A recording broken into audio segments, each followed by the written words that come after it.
This film documents the Vietnam War in the words of Americans who served there. It features home movies and rare archival footage collected during a worldwide search, and now presented in high definition. Many scenes are graphic in nature, and viewer discretion is advised.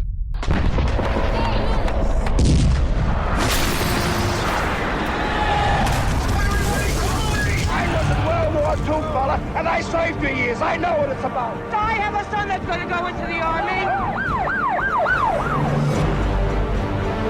We fight because we must fight.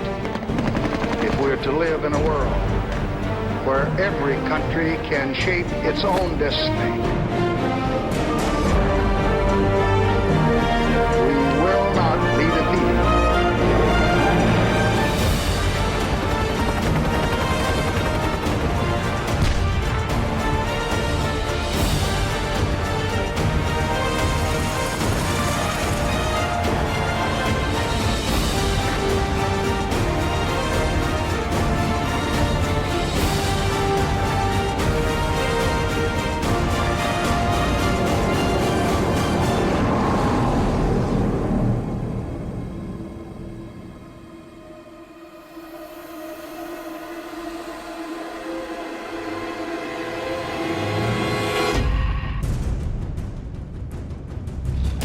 For 3 years, peace talks between the United States and North Vietnam have been going on in Paris, with little or no progress.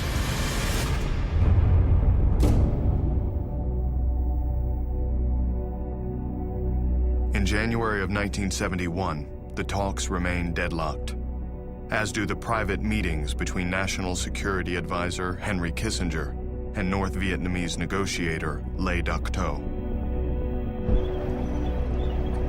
Nonetheless, President Nixon is moving ahead with his policy of Vietnamization, the plan to eventually turn over all combat responsibilities to the South Vietnamese Army, known as the ARVN.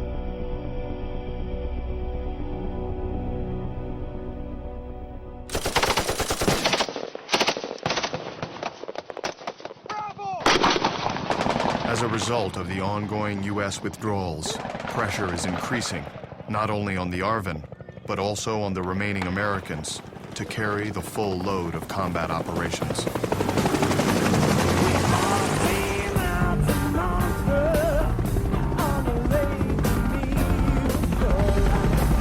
Every one of these guys thinks he's a damn cowboy. And I'm the lucky guy that gets to lead him into battle.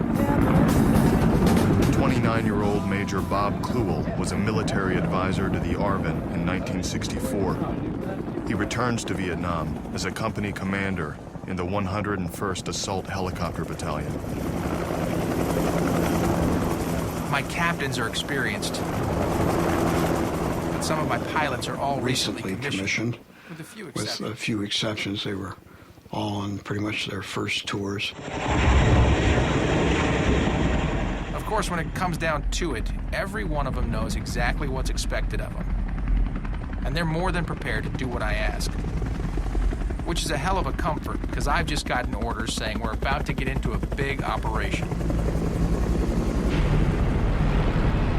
Since the start of the war, the Ho Chi Minh Trail, the enemy's main supply route into the south, has been a thorn in the side of the Americans and the South Vietnamese. After years of heavy bombing failed to sever the trail, a 1970 ground incursion into Cambodia finally succeeded in destroying a massive amount of enemy weapons and ammunition. Now, U.S. and ARVN commanders hope that a similar assault against the northern end of the trail, located in Laos, will result in the destruction of an even greater amount of supplies and disrupt enemy operations long enough for Vietnamization to take hold. Codenamed Operation Lam Son 719, the plan is to send an armored South Vietnamese force speeding down Highway 9 to the village of Chapon, which is believed to be a major enemy supply depot. At the same time, U.S. helicopter units, including Major Bob Kluwel and his men, will insert ARVN ground troops north and south of the highway to act as a blocking force and destroy any additional supply caches in the immediate area.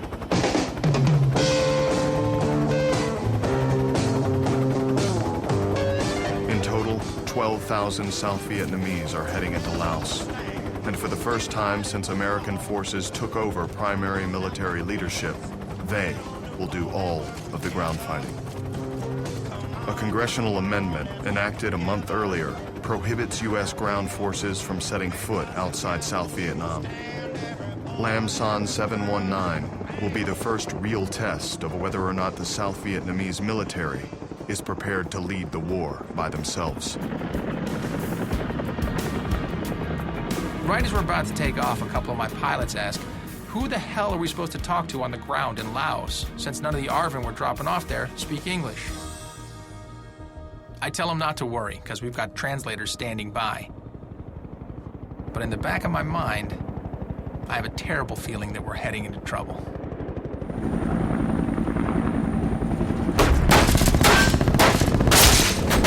Heavy fighting has broken out in Laos again today after 3 days of... 4 cameramen are reported missing in Laos tonight, and it's believed that they were killed in a helicopter crash. One of the journalists killed covering Lam Son 719 is a friend of UPI correspondent Joe Galloway. Galloway was last in Vietnam during the Ya Drang Valley battles almost 6 years earlier. His boss now requests he return to take the place of his friend. Although I had fought to get there the first time, I left there thinking I never wanted to come back again. I had seen the war, and I thought my part of it's over. I told my wife, and she said, you can't do that. You're still grieving for your friends, and you're going to go there and put yourself in the same situation? And I said, well, I have to do it. And she said, well, if you go, I may not be here when you come back. And I said, I may not come back. I began to think we're all supposed to die in that place.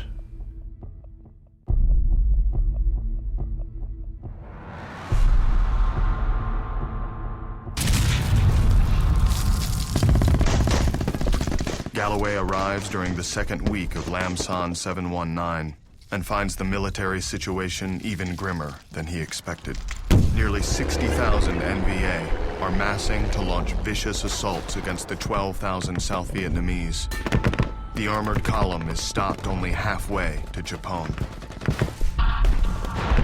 Finally, during the third week of fighting, a quick decision is made to break west and establish 3 landing zones known as Lolo, Liz, and Sophia. With the armored column still bogged down on Highway 9, ARVN and U.S. commanders plan to helicopter approximately 1,600 ARVN ground troops into these LZs in the hopes that they can jumpstart the advance to Chapon. Oil 1-2, can you pick up auction going into the LZ? Get that altitude. Yep. Major Bob Kluel and his company are among the 30 choppers selected for the missions at LZ Lolo. And Chalk 6 is taking fire.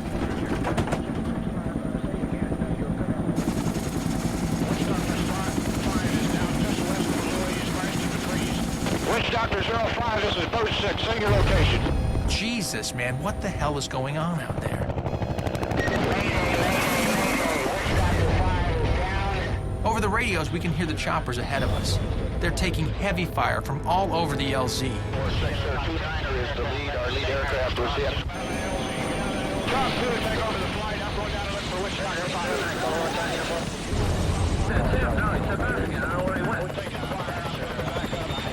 I saw one aircraft explode, and I saw the other one. I look down, and it's like the terrain is moving beneath us. There must be several hundred enemy soldiers, heavily camouflaged, all moving together like a carpet, you know. And then as we got close to the landing zone, began as a mass to shoot at the helicopter. Keep moving! I'm turning to K-Son, over. Within minutes, 2 of my choppers are shot down. Over the radio, I can hear our pilots calling for rescue, but nobody can get down to get them.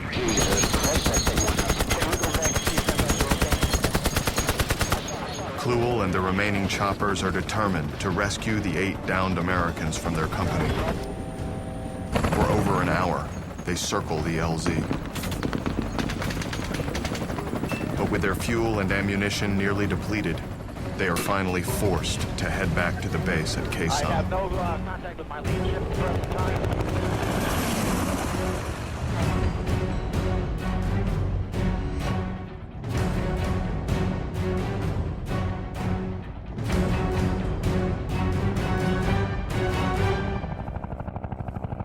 When we get to Khe Sanh, everyone's exhausted. But there's no way I'm going to leave our guys out there. So I gather everyone together, So I asked and the I ask guys, the you know, guys, I say, look, I said, you know guys are still alive out there, and so we're going to go back out and get our guys, make an effort. You don't have to come with us, but I'd like to see a show of hands of those that do want to come with us. And sure enough, everybody raised their hand.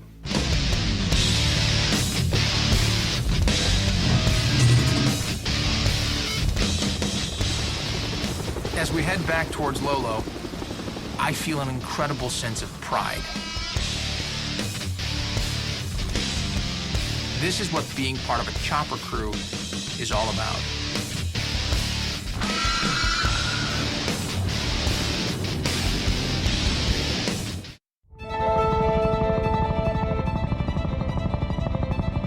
In March of 1971, South Vietnamese ground troops are in battle against the North Vietnamese, and for the first time, they are without U.S. advisors or ground support. Only U.S. air crews, including Major Bob Kluel and his choppers, are in the thick of the fight. They are speeding towards landing zone Lolo in Laos to rescue the 8 men from his company who were shot down by the NVA. My mind's racing a mile a minute, running through every possible scenario. Only one thing's for sure. We've got men down there, and we aren't leaving without them. These men are some of the most courageous, most dedicated soldiers I have ever met. Every one of them knew exactly what kind of hell was out here, and yet not a single one even hesitated at the thought of coming back for their friends.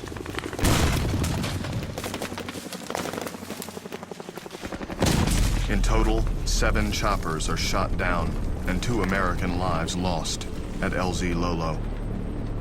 But thanks to the courage and determination of Kluel and his fellow pilots and crewmen, no American, dead or alive, is left behind.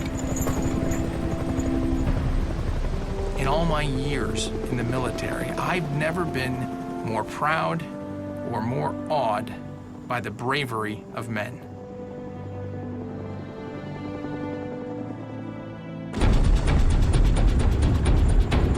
Three days later, the push continues as 120 American choppers lift off to deliver 800 additional ARVN ground troops within striking distance of their ultimate target, Chapone.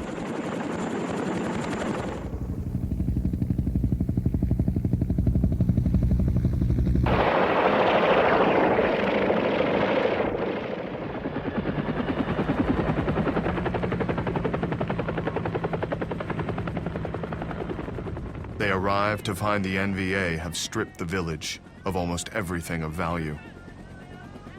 Chapone is not even close to being the massive enemy supply depot military commanders expected.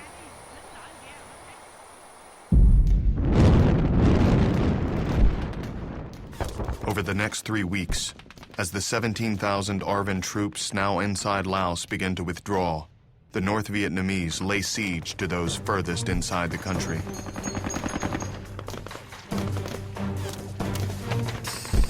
With their troops surrounded and outnumbered, inexperienced South Vietnamese commanders begin to lose control, forcing U.S. choppers to come to their rescue.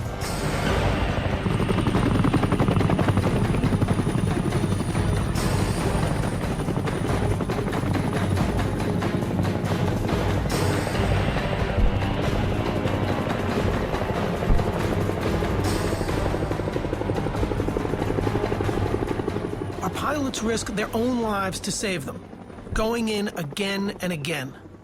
Some of them are being shot down 2, 3 times a day. 3 times a day. They'd be shot down, rescued, go back, get another helicopter, fly back out, get shot down again. Absolutely insane. You go in the club at night, and all of their pilots and crew had their name tags on cup hooks hanging behind the bar.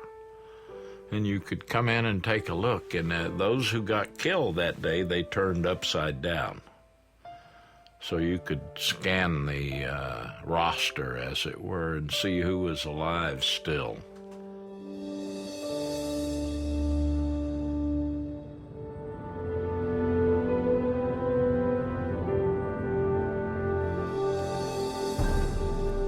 By the time Operation Lamson 719 concludes, nearly 3,800 ARVN have been killed. 253 Americans are dead, and over 1,100 wounded. It was a disaster. It was supposed to prove that the South Vietnamese were competent and capable and could take over the American role. That was the graduation exercise. But I'm afraid all it's shown is even though the South Vietnamese soldiers fought valiantly, their leadership is nowhere near ready to take control of this war. But that is not the message President Nixon delivers to the nation. Did the Laotian operation contribute to the goals we sought? I've just completed my assessment of that operation, and here are my conclusions. The South Vietnamese demonstrated that without American advisors, they could fight effectively against the very best troops North Vietnam could put in the field. They wanted to spin it as a success, but that it should be amply evident to anyone who looked at the situation and be able to understand this war is lost.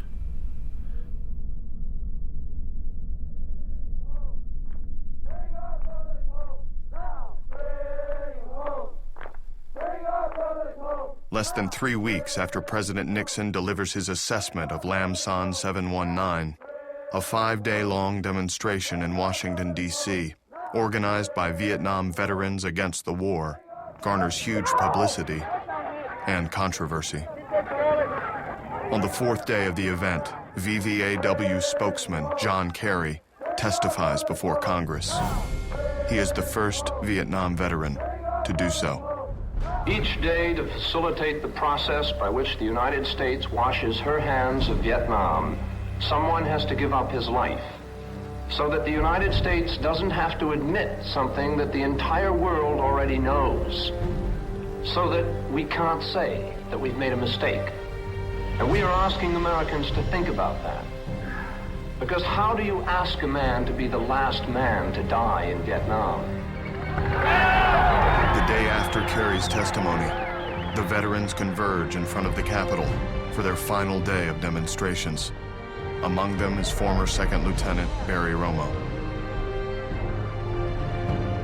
When we get to the Capitol, everyone lines up, and every single person, one at a time, takes the medals they had won in Vietnam and throws them away.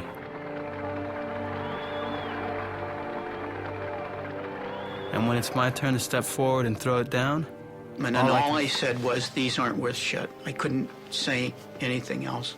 All I could think about, my nephew, I was awarded a Bronze Star with a V, and of course he died to get his. And so all I could think about was the sacrifice that he made for the same thing that I had done.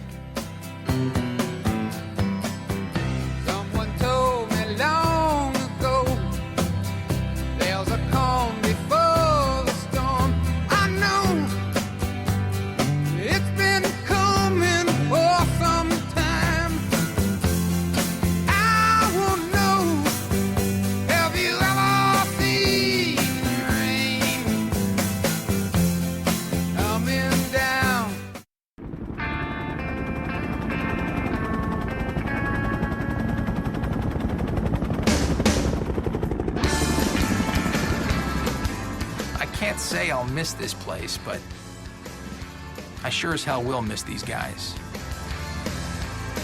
Although from the looks of things, they'll all be following me home soon enough. In July of 1971, Major Bob Kluel completes his tour of duty, having flown over 600 combat hours as company commander. No matter what anyone says, we came here to fight for democracy, just like our fathers did in World War II. Just like them, we wanted to spare our families from the horrors of war, the things that they had seen that they and couldn't talk about. You know, as a consequence, we felt a deep commitment to serve our country in Vietnam. This war may not be the most popular anymore, but we know that we did what we were asked to do, to the best of our abilities. Throughout 1971, U.S. forces accelerate their withdrawal from Vietnam. The difficulties demonstrated by the ARVN's first major operation without U.S. ground support hasn't lessened Nixon's determination to turn the war over to the South Vietnamese.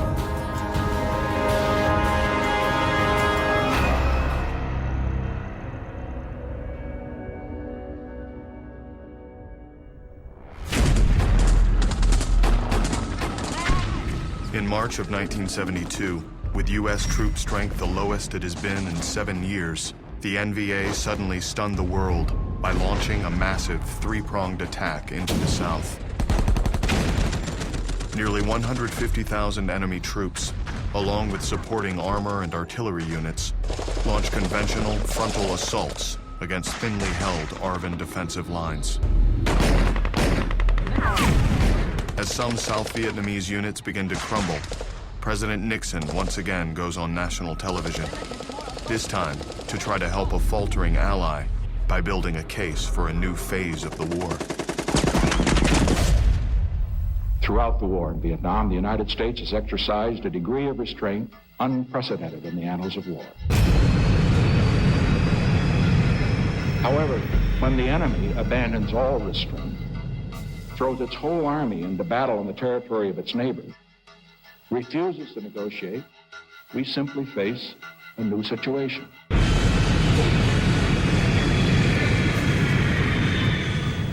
In these circumstances, any president who failed to act decisively would have betrayed the trust of his country and betrayed the cause of world peace.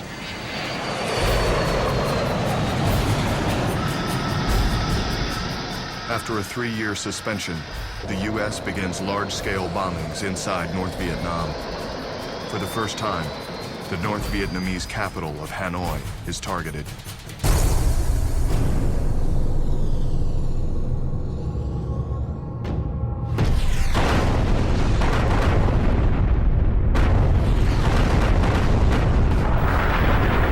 Over the next 5.5 months, 200,000 tons of bombs rain down on the North, while U.S. forces complete their final withdrawal from the South.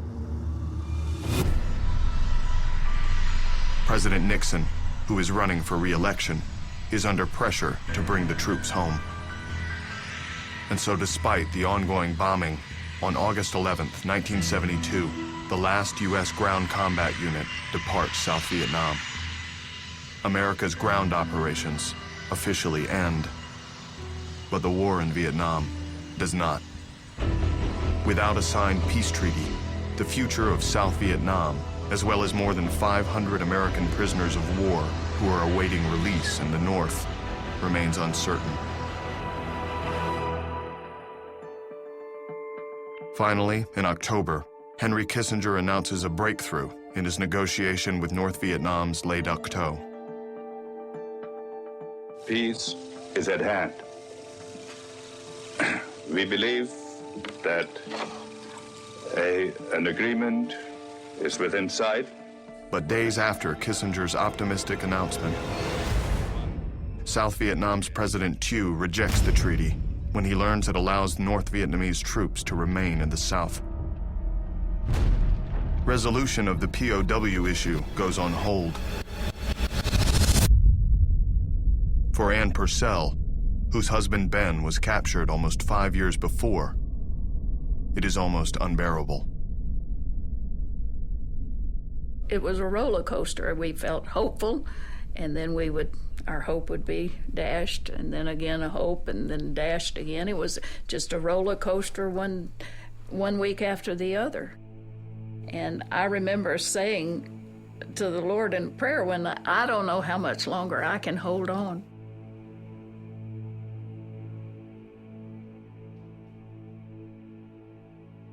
Negotiations continue for the next 3 months, until on January 27, 1973, after continued bombing of the North and much U.S. pressure on the South, all parties finally signed the Paris Peace Accords.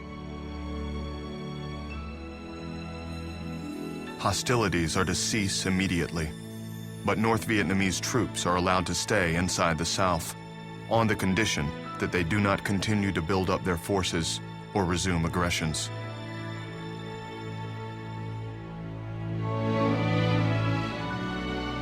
I have asked for this radio and television time tonight for the purpose of announcing that we today have concluded an agreement to end the war and bring peace with honor in Vietnam and in Southeast Asia.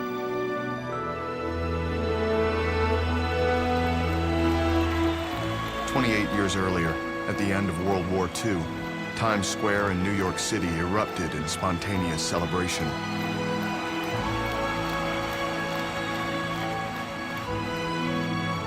Not so in 1973. This is Ken Albort in Times Square in New York City, where the major visible observance is the end of the war is the great sign Peace down the side of the Allied Chemical Building. The sign flashed on and the moving news wire below it signaled the word over and over for a minute. And on this rainy, cold evening here, there were a few around to see it. Times Square, which had filled again and again over the years with crowds demanding peace, and a rather smaller crowd to celebrate its arrival. There were other observances as the hour came. 8 years after the Marines first landed in Vietnam, the war that divided a nation is finally over. And the unwinding of America's involvement can begin.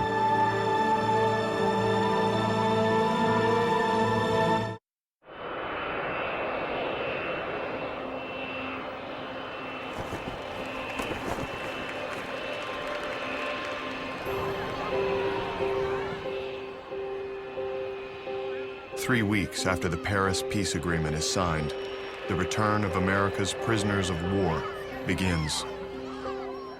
For hundreds of families across America, it's the end of an emotional journey.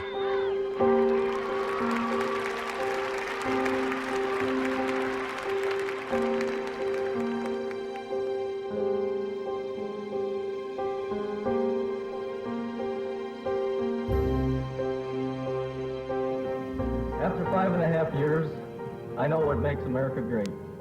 It's you, the people. Thank you so much for your support. I love you this much. I love you this much.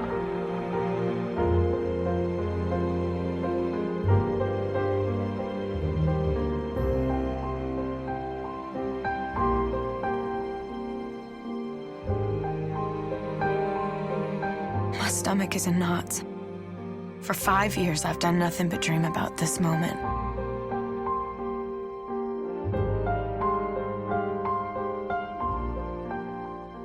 Dear Mrs. Benjamin Purcell, on behalf of the Secretary of the Army, I wish to inform you. I can't do it.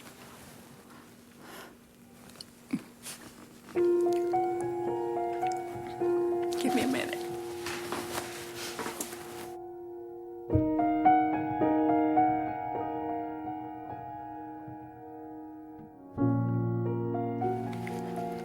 And that's strange, that I'd cry when I knew he was coming up.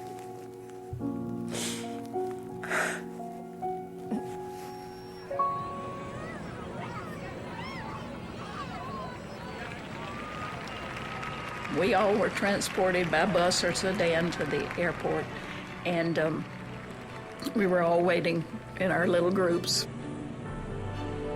And we were all waiting and waiting and waiting till the plane came, and they had the red carpet. They had all these bank of microphones for them to each one speak as they got off.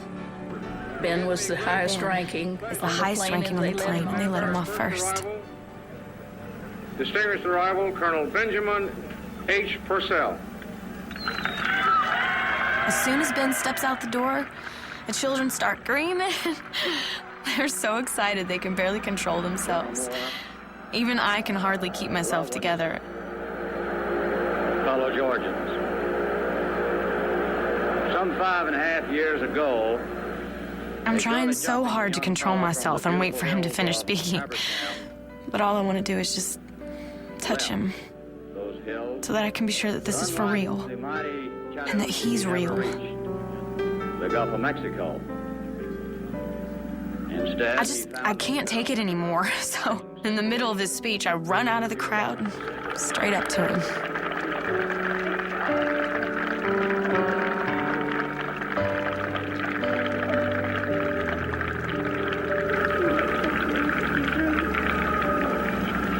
At this moment, my years of loneliness and my wife's long vigil comes to a happy end.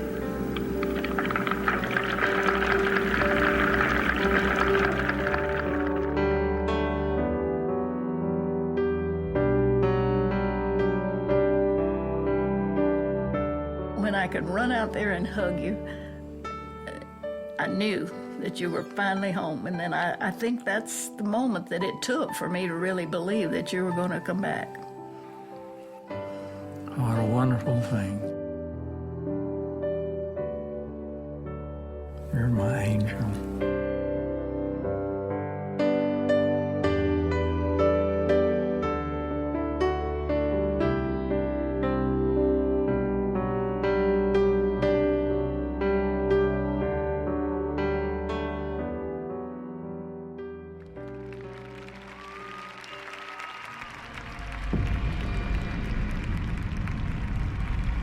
For many Americans, the return of the POWs marks the final conclusion of the Vietnam War. The troubles of Southeast Asia slipped from the daily newscasts, giving way to reports of the Watergate break-in and subsequent political firestorm. There was talk this weekend that the president should resign and under siege because of the Watergate scandal. As president, I must put the interests of America first. Therefore, I shall resign the presidency effective at noon tomorrow.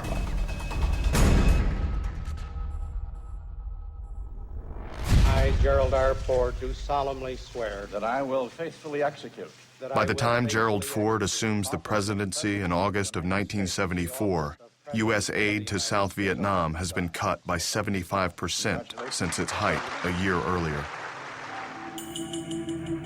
For the ARVN, who've depended upon American money and military supplies since 1954, the cutbacks have a devastating effect.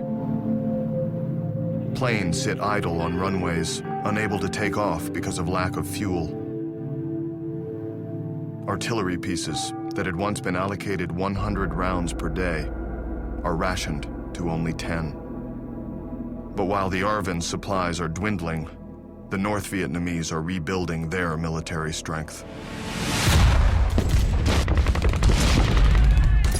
On March 10th, 1975, just over 2 years after the Paris Peace Agreement was signed, hopes for an independent South Vietnam come crumbling down. The North Vietnamese launched their largest and most ambitious offensive yet into the South.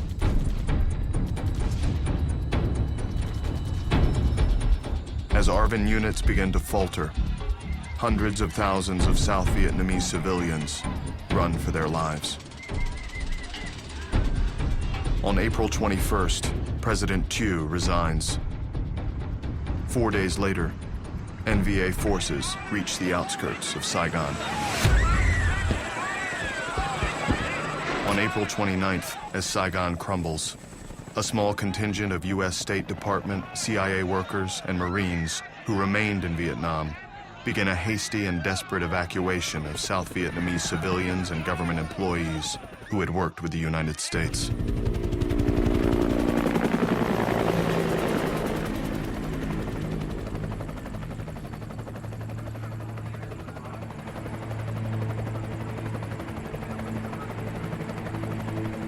Tens of thousands of people scramble onto U.S. ships waiting offshore.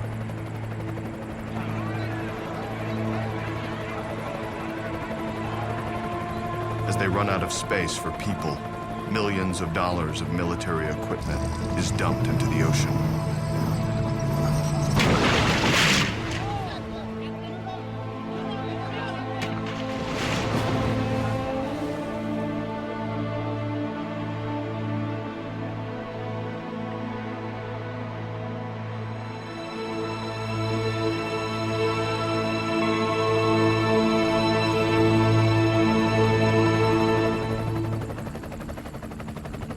On April 30th, just before 8 a.m., the last American chopper to leave Saigon lifts off from the roof of the embassy. Less than 4 hours later, North Vietnamese tanks crash through the gates of the presidential palace.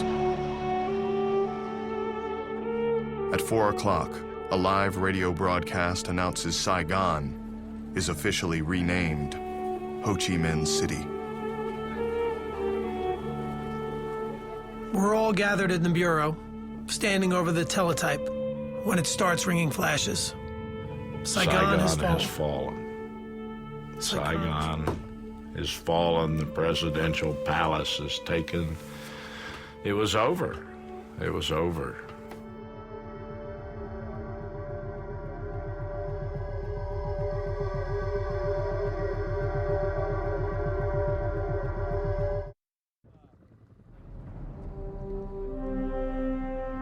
When I hear people talk about Vietnam and they say we lost or it wasn't a war we should have been involved in, I can't necessarily argue with that, but it immediately brings to mind the people that made the ultimate sacrifices over there. The people that nobody asked them, did you want to go? The military people didn't have a vote. We didn't get a chance to say, yeah, I'd like to go to war. We were directed to do it, and by God, we did it.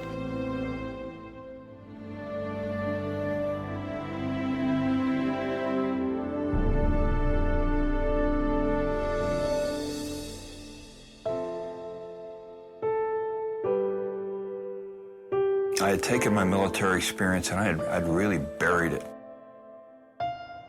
And I didn't want to bother with it, and I didn't want anybody else to bother me with it. But in my kids' eyes, it was a thing of value, and they're very proud of me. That changed my life.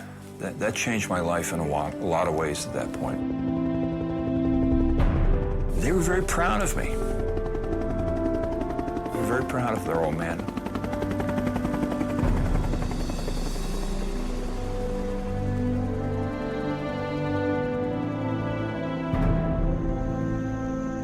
When people ask me about my Vietnam service, I always tell them I'm very proud that I served. At the time I went in, I hated the idea of going. I hated the idea of being drafted, but I went because that's the way it was back then. The country wasn't on the best of terms with Vietnam vets for a long time, but that's changed, and I'm very proud of that fact. The veterans who serve today get a great send-off. They get a great welcome home. Now, I never got that, but I don't care because today they are getting it. And in my mind, that's my welcome home. Because of what I suffered through, these people today are reaping the benefit. And I'm just so glad that the country has realized that our men and women who serve this great country are appreciated. I don't think that anybody should ever apologize or feel the need to apologize for the effort that our soldiers in Vietnam put in. The American soldier did everything and were successful at everything that they were asked to do.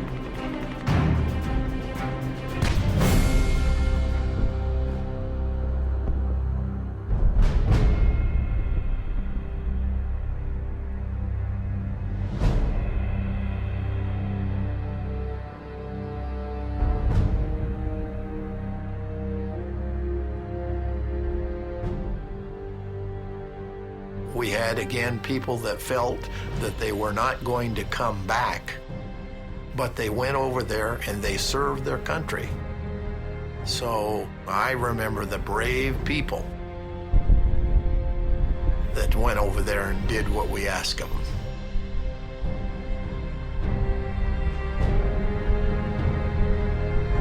You know, they say the World War II guys were the best generation.